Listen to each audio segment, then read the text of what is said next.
ये जो भूमि है यह हमारे लिए बहुत पवित्र भूमि है। कुरुक्षेत्र की भूमि हमारे जीवन का तत्वज्ञान भगवान श्री कृष्ण ने पूरे विश्व को दिया है। वो भगवत गीता का निर्माण जहां हुआ है वह यह पवित्र भूमि है। मैं सबसे पहले इस भूमि को अभिवादन करता हूं और आप सबका भी बहुत बहुत अभिनंदन करता हूं। दूसरा भी मेरा एक रिश्ता रहा है कि 1980-81 में इमरजेंसी के बाद मैं जनता पार्टी के कार्य के रूप में राजनीति में आया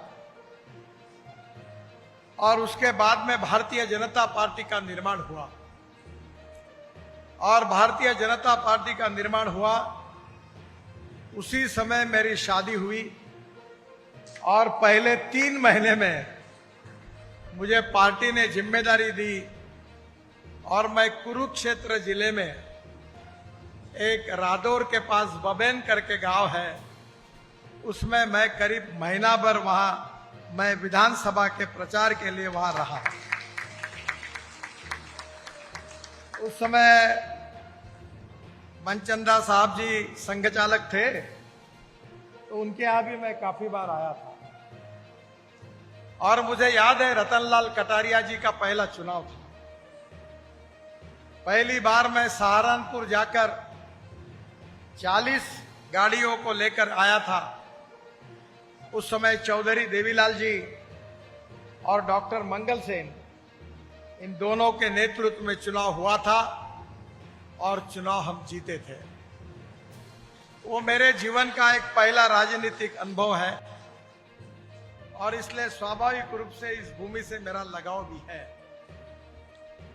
बहनों और भाइयों, हरियाणा और पंजाब ये हमारे देश के लिए एक अनाज का भंडार है। हमारे यहाँ के किसान मेहनत करते हैं, परिश्रम करते हैं और 1 एकड़ में जितने चावल होती है, जितना गेहूं होता है, उतना हिंदुस्तान में कहीं नहीं होता। इतनी मेहनत परिश्रम यहाँ के किसान करते हैं। वैसे तो मैं पेशे से वकील था पर प्रैक्टिस मैंने की नहीं। MBA फाइनेंस भी मुझे मिला है।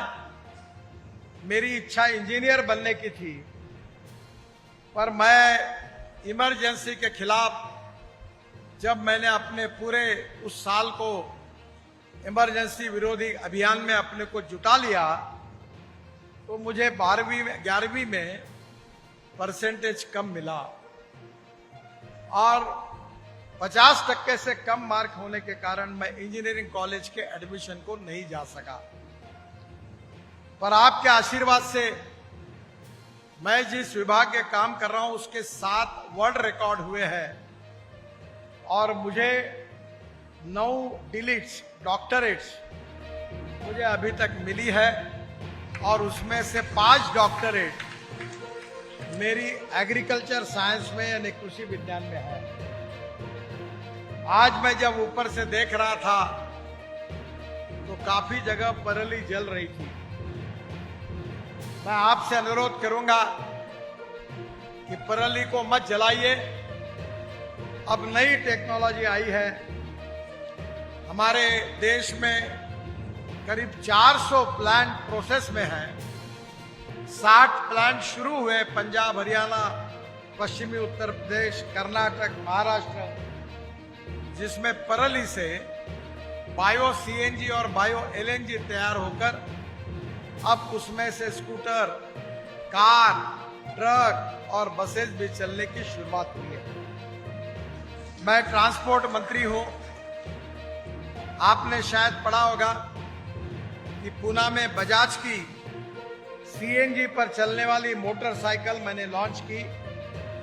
वो दुनिया की पहली मोटरसाइकिल है जो CNG पर चलती है और राजू बजाज जो मालिक है उनने मुझे बताया कि जब मोटरसाइकिल पेट्रोल पे चलती है तो उसका कीमत 2 रुपए 25 पैसे पर किलोमीटर खर्चा आता है, और जब सीएनजी पे चलती है तो उसका खर्चा केवल 1 रुपया किलोमीटर आता है, यानी 60% की बचत है। मैं आपसे अनुरोध करूंगा कि पराली जलाना बंद करें। मुझे बहुत खुशी है कि मेरे ही आग्रह पर पानीपत में इंडियन ऑयल ने बहुत बड़ा प्लांट डाला है, और वो प्लांट ऐसा है कि पराली से bio ethanol 1 lakh litre per day तैयार हो रहा है, 150 टन बायो बिटुमिन तैयार हो रहा है, और 88,000 टन पर ईयर हवाई ईंधन यानी bio aviation fuel, sustainable aviation fuel यानी हवाई जहाज चलने वाला ईंधन तैयार हो रहा है। पहले हमारे किसान को हम अन्नदाता कहते थे, पर हमारी सरकार ने किसानों को ऊर्जादाता बनाया। तुम्हारे कुरुक्षेत्र जिले में जितनी बिजली लगती है उतनी बिजली हमारी 4 चीनी मिलें तैयार करती है। इतना ही नहीं, तो मुझे इस बात की खुशी है कि हमारे देश में आज किसानों को पिछले साल 1200 क्विंटल मक्के को भाव था। हमने मक्के से बायो इथेनॉल बनाने की शुरुआत की तो मक्के का भाव 2600 रुपए और 2800 रुपए क्विंटल हो गया। आज मक्के को अच्छा भाव मिला इथेनॉल के कारण, और इसलिए हमारी सरकार ने यह तय किया कि हम किसानों को केवल अन्नदाता नहीं बनाएंगे, हम उनको ईंधन दाता बनाएंगे। हमारे देश में हम 22 लाख करोड़ रुपए का fossil fuel, petrol, diesel, gas import करते हैं, और 2004 से मैं लगातार इस बात की कोशिश करता रहा, पर अब देश में इस बात को मान्यता मिली है कि हमारे देश में इथेनॉल की बड़े प्रमाण पर निर्मित हो रही है। शुगर केन जूस से इथेनॉल बनता है, मोलाइसिस से इथेनॉल बनता है, बी हेवी मोलाइसिस से इथेनॉल बनता है। इतना ही नहीं, तो अब बाम्बू, पराली, मक्का, ब्रोकन राइस, कॉर्न, सबसे इथेनॉल बनना शुरू हुआ है। और आने वाले समय में मेरे पास दिल्ली में गाड़ी है, टोयोटा की इनोवा। वो वर्ल्ड की पहली गाड़ी है जिसको संशय लगता है, मेरे बात पर जिसका विश्वास नहीं होता वो दिल्ली आ जाइए।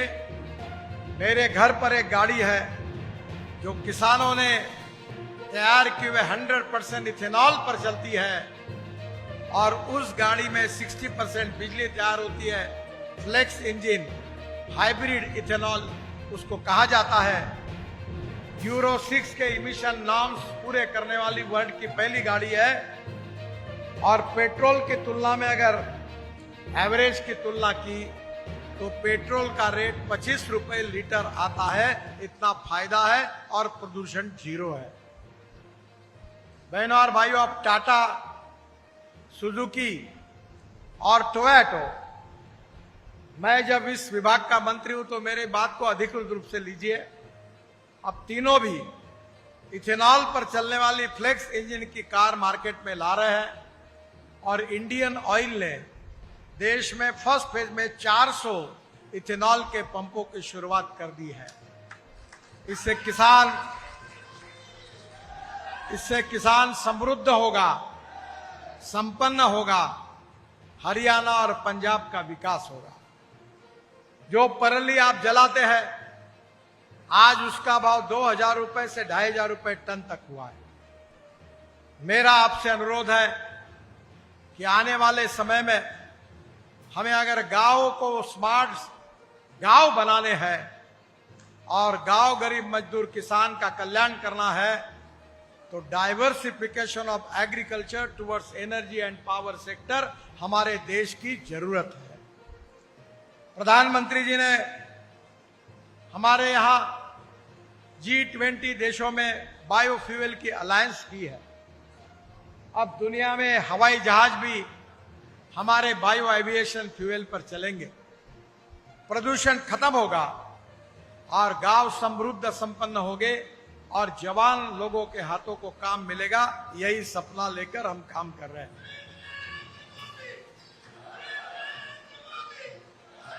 मैं आपसे अनुरोध करूंगा कि ये क्यों हुआ, क्योंकि सही सरकार आई, सही नीति बनी, जिसके कारण ये हुआ है।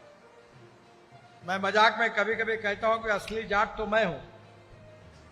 4 चीनी मिलें चलाता हूं और मेरे क्षेत्र में 4 लोकसभा ऐसी है और 20 एमएलए ऐसे हैं जो मेरा फोटो लगाए बिना चुनकर नहीं आ सकते, क्योंकि इसका फायदा लोगों को मिला है। और इसलिए मैं आपसे अनुरोध करूंगा कि आज हमारे देश में स्वाधीनता मिलने के बाद कांग्रेस पार्टी को 65 साल राज करने का मौका मिला है। कांग्रेस पार्टी ने देश का विकास तो जो परिमाण में करना चाहिए वो नहीं किया, तो उल्टा हुआ कि गांव छोड़कर 30% आबादी गांव छोड़कर दिल्ली, मुंबई, कलकत्ता, चेन्नई, बेंगलोर की तरफ भागने लगी। शहर में झुकी झोपड़ियां बढ़ी है, गांव में किसान आत्महत्या कर रहे हैं, पीने के लिए पानी नहीं है, सिंचाई के लिए पानी नहीं है और एक तरफ उसको प्राथमिकता नहीं मिली। और जब हमारी सरकार आई तो हमने गांव, गरीब, मजदूर, किसान का कल्याण करने के लिए जो नीतियां बनाई है उसके परिणाम दिख रहे हैं। आज हमारे देश में ऐसी हालत बनी थी, गेहूं सस्ता है, ब्रेड बिस्किट महंगे हैं, कपास सस्ता है, कपड़ा महंगा है, टमाटर सस्ता है, संतरा सस्ता है, जूस महंगा है। और इसलिए आने वाले समय में हमारे देश के एक्सपेंडिचर कॉस्ट को कम करें, इसलिए अभी हमने नैनो यूरिया और नैनो मिश्र खत लाया। मेरे यहां खुद खेती पर 1 एकड़ में 88 टन यानी 880 क्विंटल गन्ना हुआ, पर एकड़ 11 क्विंटल सोयाबीन हुआ।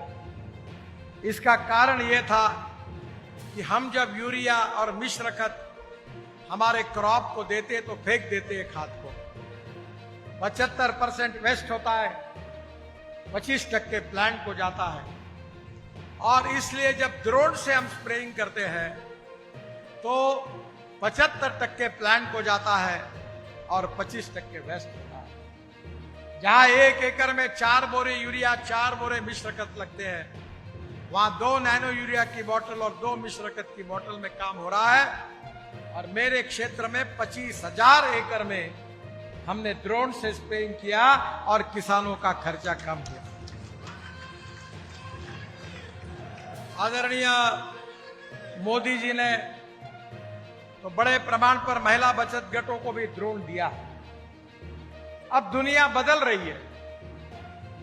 मैं आपको बताता हूं, ट्रांसपोर्ट के सेक्टर में इलेक्ट्रिक बस आई, इलेक्ट्रिक कार आई, इलेक्ट्रिक स्कूटर पॉपुलर बन गई, अब सीएनजी की स्कूटर आ रही है और इसके बाद भविष्य है हाइड्रोजन का। और मैं आपको विश्वास से बताना चाहता हूं कि आने वाले समय में देश का किसान हाइड्रोजन बनाएगा। मेरी बात पर विश्वास रखिए, क्योंकि मैं आज तक जो भी बोल चुका हूं, दुनिया का, हमारे देश का कोई पत्रकार मुझे सवाल नहीं पूछ सका, क्योंकि मैं जो बोलता हूं वो करता हूं और जो करता हूं वही कहता हूं।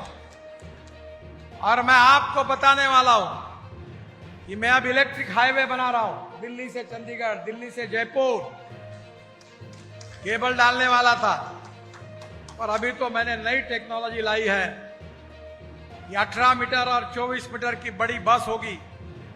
मैं जेकोस्लाविया गया था स्कोडा कंपनी में, और वो बस जो है 135 सीटर होगी।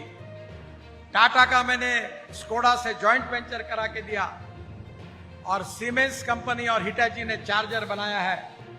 वो बस खड़ी होगी बस स्टॉप पर, आधा मिनट वो चार्जर नीचे आएगा और बस चार्ज हो जाएगी, 40 किलोमीटर चलेगी। अब मेरे यहां पहला प्रोजेक्ट हो रहा है, बस एयर कंडीशन होगी, कुर्सियां एग्जीक्यूटिव क्लास की होगी, कुर्सी के सामने लैपटॉप होगा, कंप्यूटर टीवी होगा, और जैसे हवाई जहाज में एयर होस्टेस होती है वैसे बस होस्टेस होगी, चाय पानी नाश्ता भी मिलेगा, और बस का रेट डीजल बस की तुलना में 30% कम होगा।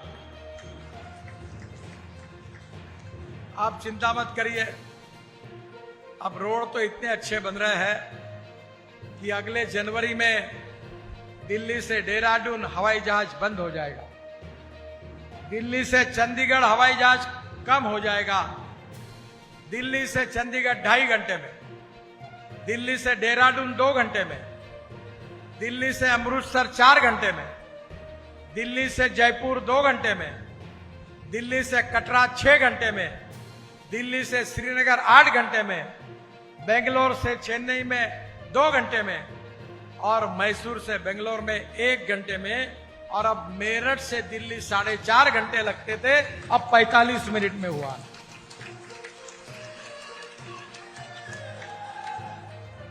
और हम बड़े प्रमाण पर अब उसको इलेक्ट्रिक लग्जरी बसेस लाएंगे, तो आपको आपके कार से जाने की जरूरत नहीं पड़ेगी। यह देश बदल रहा है, देश का भविष्य बदल रहा है।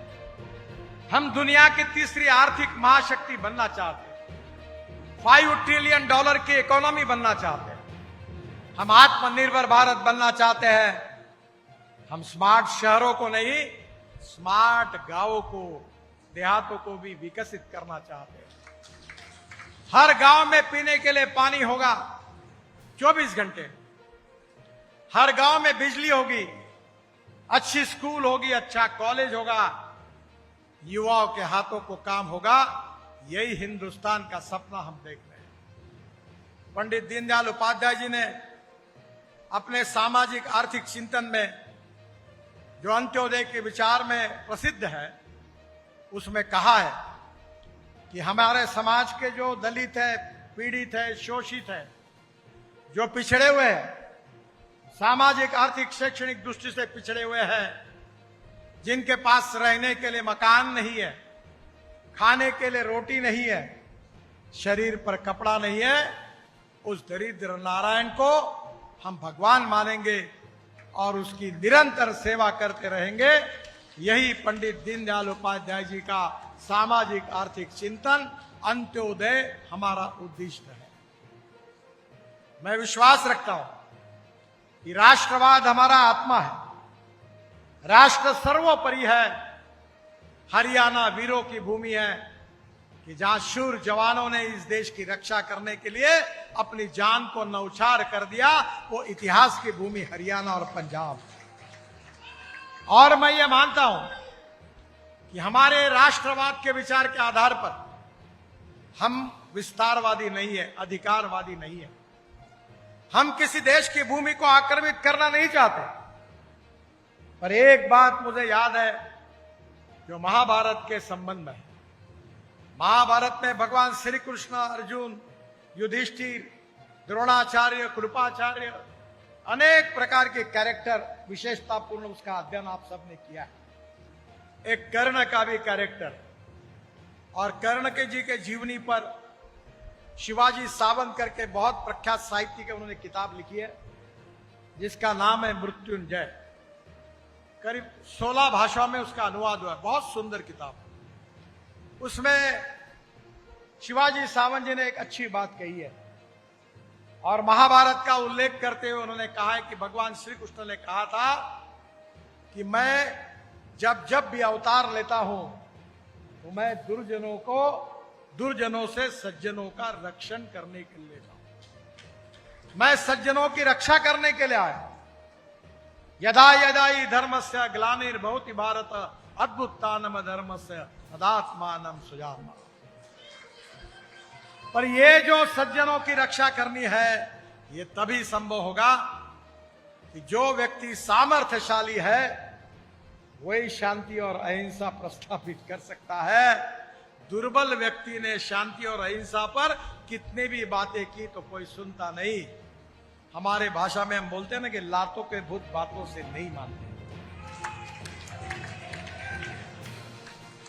और हम जातीयवाद को नहीं मानते। कोई भी व्यक्ति उसकी जात, पंथ, धर्म और भाषा से बड़ा नहीं होता, उसके गुणों से बड़ा होता है। इस बात पर हमारा विश्वास है। मैं भी लोकसभा चुनाव जीता हूं। मैंने इस बार कहा था कि मैं पोस्टर बैनर नहीं लगाऊंगा, मैं लोगों के घर जाऊंगा, उनके आशीर्वाद लूंगा। और मैंने कहा आजकल जातीयवाद की बातें बहुत होती है। मैंने पब्लिकली 50,000 लोगों में कहा था, जो करेगी जात के बाद उसको कसके पड़ेगी लात। भारतीय जनता पार्टी जातिवाद और सांप्रदायिकता के खिलाफ है। हम सब एक है। हमारा इतिहास, संस्कृति, विरासत एक है। हम इस देश के भविष्य को बदलना चाहते हैं। हिंदुस्तान को दुनिया का विश्व गुरु बनाना चाहते हैं। हमारा योग विज्ञान, हमारा आयुर्वेद, हमारी संस्कृति, हमारा इतिहास, हमारी विरासत, इसके आधार पर विश्व का मार्गदर्शन करना चाहते हैं। बहनों और भाइयों, पूरा विश्व हमारे तरफ एक प्रेरणा के रूप में देख रहा, और इसलिए आने वाले समय में इस हिंदुस्तान को सुखी, समृद्ध, संपन्न, शक्तिशाली बनाना, गांव गरीब मजदूर किसान का कल्याण करना, गरीबी, भूखमरी और बेरोजगारी से मुक्ति देना, इसी मिशन पर मोदी जी के नेतृत्व में हम काम कर रहे हैं। अगर अच्छा इंफ्रास्ट्रक्चर होगा तो उद्योग, व्यापार, खेती, पर्यटन, उसको बढ़ावा मिलेगा। अगर उद्योग, व्यवसाय, पर्यटन, खेती में विकास होगा तो कैपिटल इन्वेस्टमेंट आएगी, और कैपिटल इन्वेस्टमेंट आएगी तो बेरोजगारों को रोजगार मिलेगा, और बेरोजगारों को रोजगार मिलेगा तो गरीबी दूर हो जाएगी।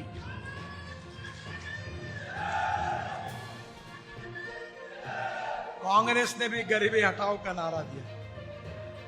किसकी गरीबी हटी? किसानों की गरीबी हटी, मजदूरों की गरीबी हटी।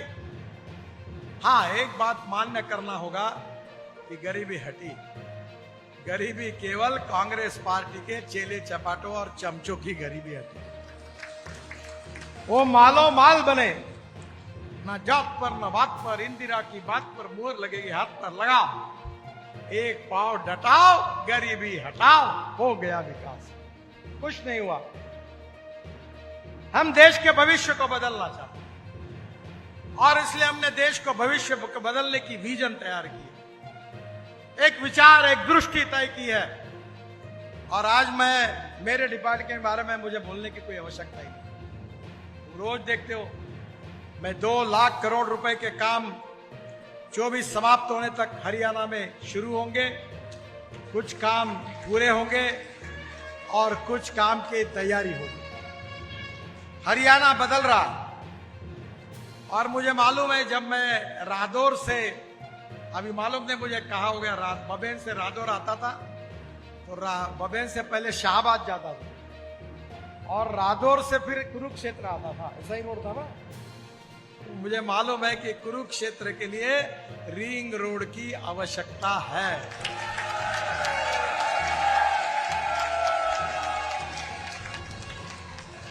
मैंने आने के पहले, चुनाव के पहले ही आपका रिंग रोड मंजूर करके दिया है।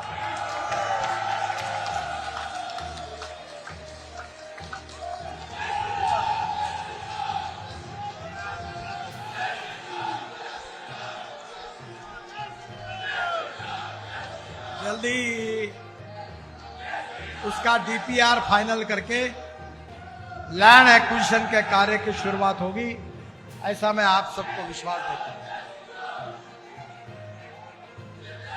यहां जलबेड़ा से शाहबाद 927 करोड़ का 23 किलोमीटर 4 लेन रोड हम बना रहे हैं, जो अप्रैल 2025 तक पूरा हो जाएगा। हिमाचल, पंजाब का अंबाला कोटपुतली कॉरिडोर से सीधी कनेक्टिविटी होगी, और अंबाला कैथल को भी शाहबाद से जुड़ा जाएगा। शामली अंबाला ग्रीनफील्ड कॉरिडोर 5000 करोड़ का, ये 122 किलोमीटर है, 6 लेन, ये भी अक्टूबर 2025 में पूरा हो जाएगा। शामली से दिल्ली देहरादून एक्सप्रेसवे से जुड़ेगा, और पश्चिमी उत्तर प्रदेश से करनाल, यमुनानगर, कुरुक्षेत्र, अंबाला जिले को कनेक्ट करेगा। रादौर में इंटरचेंज बनाने से लाडवा को भी फायदा मिलेगा और दिल्ली से चंडीगढ़ के लिए नया मार्ग भी बन जाएगा। अंबाला से कालाम ग्रीनफील्ड कॉरिडोर 1200 करोड़ का 33 किलोमीटर, यह भी अक्टूबर 2025 में पूरा हो जाएगा। कालाम औद्योगिक क्षेत्र को शाह और अंबाला से यह जुड़ेगा। इसके साथ साथ अंबाला चंडीगढ़ ग्रीनफील्ड कॉरिडोर 1600 करोड़ रुपए, 31 किलोमीटर 6 लेन, यह भी अक्टूबर 2025 में हो जाएगा। अंबाला से चंडीगढ़ आधा घंटे में हो जाएगा। अंबाला कोटपुतली कॉरिडोर को यह कनेक्ट करेगा। बाद में Karnal greenfield ring road 1700 crore का, यह भी अगस्त 2025 में पूरा होगा। शामगढ़ से शुरू होकर इस्माइल खां गांव में खत्म होगा। लाडवा, यमुनानगर, मेरठ, मुनक का ट्रैफिक करनाल के बाहर से निकल जाएगा। Ambala greenfield ring road 1100 crore, ये 23 किलोमीटर 6 लेन अक्टूबर 2025 में पूरा हो जाएगा। अंबाला के सपेड़ा गांव से शुरू होकर पलाना में खत्म होगा। अंबाला कालाम ग्रीनफील्ड, अंबाला शामली ग्रीनफील्ड, अंबाला शाह ब्राउनफील्ड, अंबाला कैथल और दिल्ली जालंधर को जोड़ेगा। शहर के अंदर का ट्रैफिक भी इससे कम होगा। इसके साथ इस्माइलाबाद से Ambala brownfield corridor 600 crore, 42 kilometre, यह भी दिसंबर में पूरा होगा। अंबाला और कुरुक्षेत्र जिले में अलग अलग स्थानों पर 15 इंफ्रास्ट्रक्चर अंबाला चंडीगढ़ का ग्रीनफील्ड को भी कनेक्ट करेगा। दिल्ली से जालंधर मार्ग में सुधार करने के लिए 500 करोड़, 6 to 8 लेन, जून 2026 में हो जाएगा। कुरुक्षेत्र में सरस्वती नदी के ऊपर 120 मीटर लंबा ब्रिज नवंबर 2024 में बन जाएगा। लाडवा जंक्शन का ड्रेनेज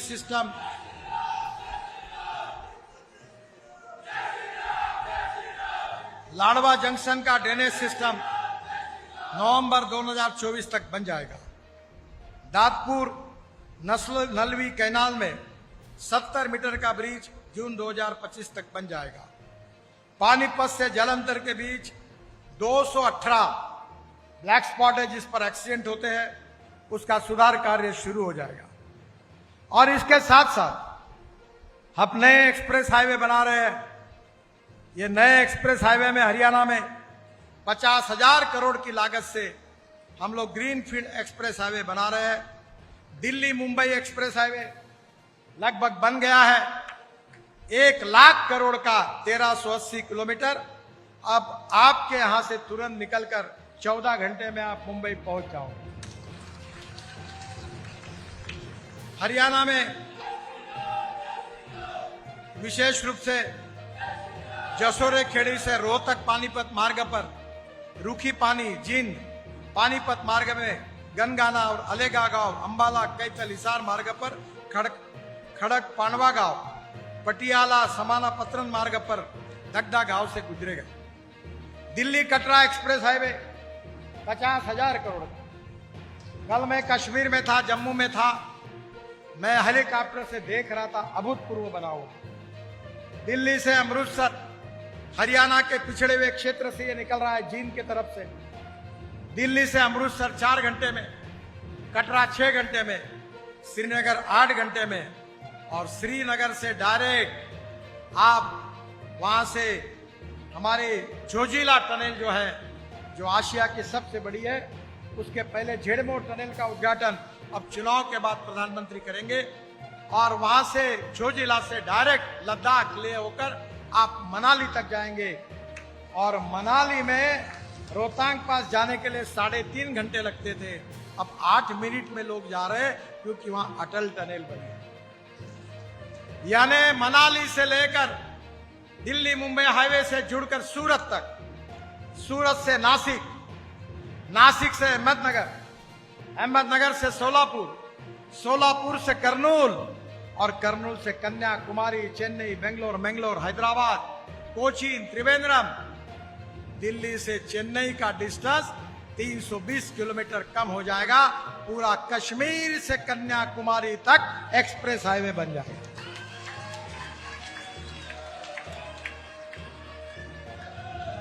मेरा विश्वास है कि विशेष रूप से हमने मनोहर लाल जी जब मुख्यमंत्री थे उनके अनुरोध पर द्वारका एक्सप्रेसवे बना, 28 किलोमीटर का है, 10,000 करोड़ हमने बनाए, स्टेट ऑफ आर्ट प्रोजेक्ट है। और पानीपत के बाद एक हमने यूआरबी ये रास्ता बनाया है, वहां से डायरेक्ट पानीपत से हवाई एयरपोर्ट जाने के लिए 2 घंटे 2.5 घंटे लगते थे।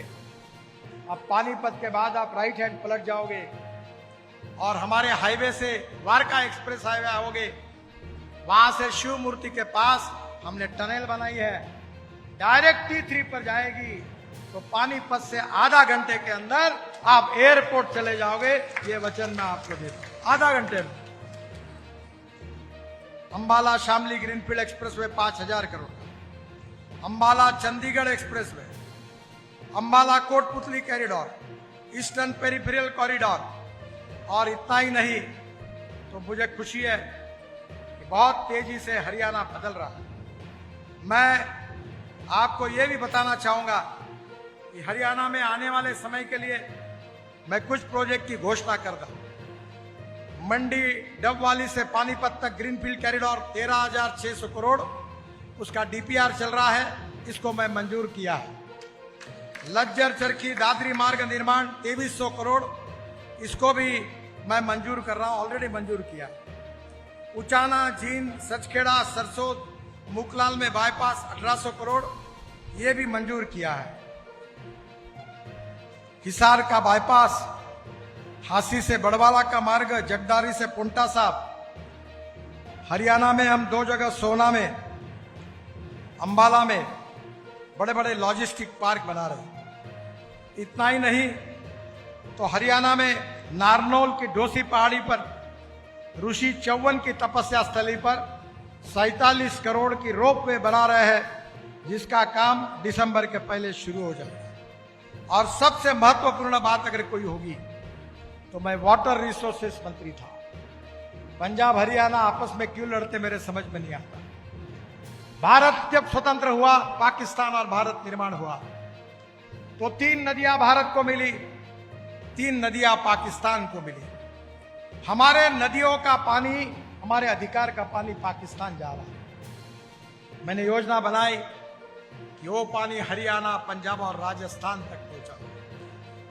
मुझे खुशी है कि हरियाणा, पंजाब, उत्तराखंड, हिमाचल झगड़े ही झगड़े चलते थे। मैं सब मुख्यमंत्रियों को बुलाता था और बोलता था दरवाजा बंद किया है, जब तक सहमति नहीं बनेगी दरवाजा नहीं खोलूंगा। और बहनों और भाइयों, लखवाड़ बहुउद्देशीय परियोजना 6,000 करोड़, रेणुका बांध परियोजना 4,600 करोड़, किशाऊ बांध परियोजना 12,000 करोड़, इसमें से 2 लाख करोड़ लीटर पानी हरियाणा को मिलेगा, पीने के लिए पानी और किसानों के लिए पानी होगा। ये तीनों योजना मंजूर करने का सौभाग्य मुझे मिला, जिसके कारण 1.5 लाख हेक्टेयर जमीन की सिंचाई हरियाणा में होगी। मुझे खुशी है कि हरियाणा प्रगति और विकास की ओर आगे जा रहा है। और इसीलिए मैं आपसे अनुरोध करने के लिए आया हूं कि ये चुनाव भारतीय जनता पार्टी और कांग्रेस पार्टी के भविष्य का फैसला करने वाला चुनाव नहीं है। ये चुनाव हरियाणा की जनता के तकदीर का फैसला करने वाला चुनाव है। और इसलिए हरियाणा को विकसित करने के लिए, किसानों को समृद्ध और संपन्न बनाने के लिए हमारे प्रत्याशी सुभाष जी यहां से खड़े हैं, अनुभवी है, आपका विश्वास उनने संपादन किया है, और उनके कमल के फूल की बटन दबाइए और उनको प्रचंड मतों से विजयी करिए। यही अनुरोध करने के लिए मैं आपके सामने आया हूं। आपकी शुभकामनाएं, आपका आशीर्वाद उनको मिलेगा। मेरे साथ जोर से कहिए, भारत माता की।